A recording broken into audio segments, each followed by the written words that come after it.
What's up, Ketchup? Welcome back to my channel.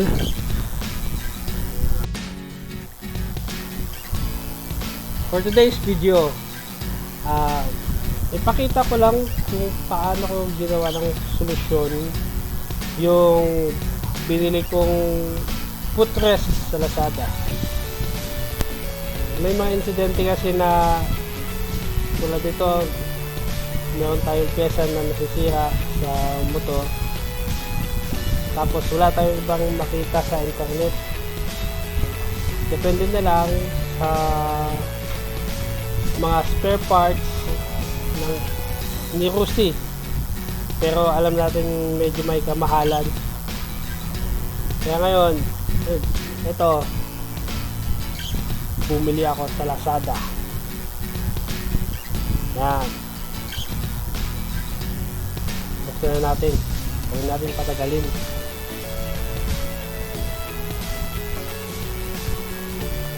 Yan o, 217 pesos lang bili ko dyan. Ang problema dito sa nabili ko,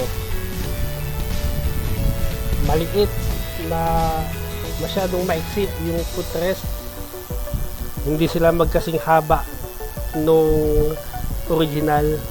Tapos yung pin, mas malaki siya kumpara doon sa pin o sa stock pin ng footrest.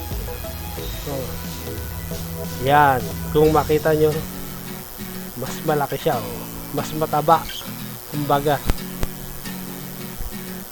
Hindi na agad siya akma doon sa footrest natin. Yun ang naging problema ko, yung mga guys. Pero siyempre gagawa natin ng solusyon yan para magkasya siya, hindi masayang yung binili natin. Yan, as you can see, natanggal ko na yung footrest. Yan, nakakabit sa tambucho, tinatanggal ko na. Yan. Okay guys, matagal na rin pala itong Sigma ko. Almost 3 years na in service. Araw-araw na gamit. Walang palya.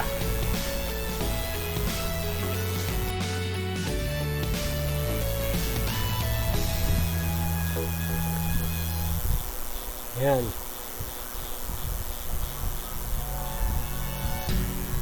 Okay. Tanggal ko ng isa. Isang bolt pa lang yan guys. Maghintay-hintay lang kayo. So, fast forward please. Mabagal talaga. Hindi pa. Yan, ginamitan ko pa ng martilyo para matanggal kasi masyadong mahigpit yung mga bolts. Allen pala yan mga guys, no? Yan. Ever since hindi pa natanggal yan yung ano na yan, footrest. Yan, oh. Sinukat ko pa ng caliper para alam ko kung gaano kalaki ang aking ibubutas.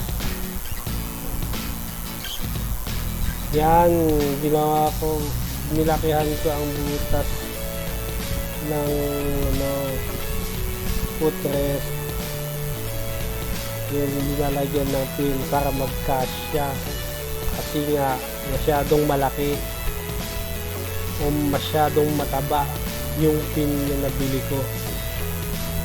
Anyway, pang ano daw yan, pang Honda daw yung footrest na yun. Kaya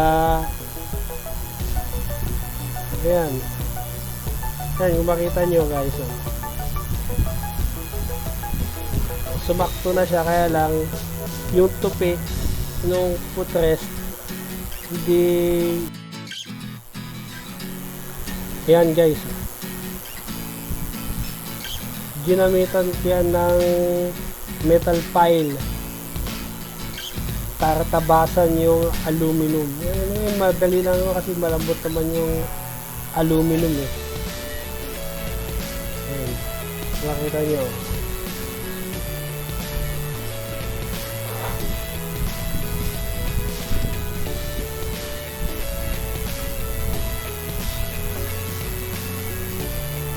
Ayan. Okay.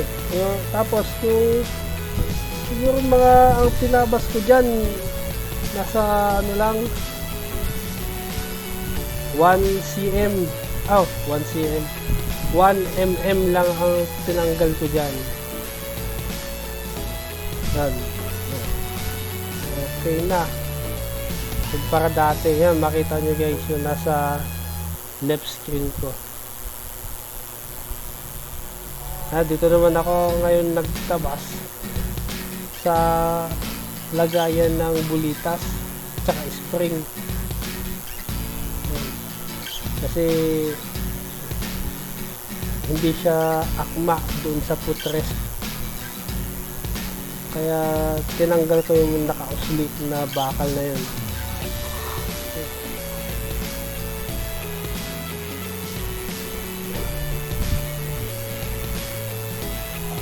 Yan, kung makita nyo, tinatanggal ko yung mga matatalim na bahagi ng bakal. At ngayon, assemble time. Yan, ina-assemble ko na para masubukan kung pasok ba talaga.